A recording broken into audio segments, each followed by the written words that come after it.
Hey everyone, today I'm going to show you how to know if your message has been read in Facebook Messenger on your Android device. Without any further ado, let's get started. First, tap on any conversation you want to check. This will open up your chat thread with that person or group, allowing you to see your entire message history and send new messages. Now, go ahead and type your message in the text field at the bottom of the screen and hit send. Once you send your message, you'll immediately notice a small status indicator appear beneath it. This indicator is crucial for tracking your message's delivery status. Initially, you'll see that your message shows as either sent or delivered.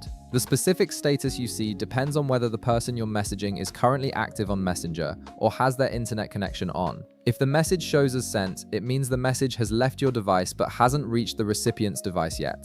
If it shows as delivered, it means the message has successfully reached their device, but they haven't opened Messenger to view it yet. Now, here's the key part. When the recipient actually opens the conversation and reads your message, you'll notice a small change beneath your message.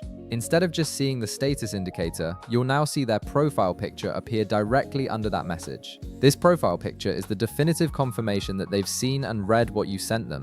So essentially, seeing their profile picture under your message means they've read it. This visual indicator makes it incredibly easy to track whether your messages are being seen, which can be helpful for knowing when to expect a response or confirming that important information has been received. And that's it, you've successfully learned how to check if your messages are being read in Facebook Messenger. If this video helped you out, be sure to leave a like, subscribe, and I'll see you in the next one.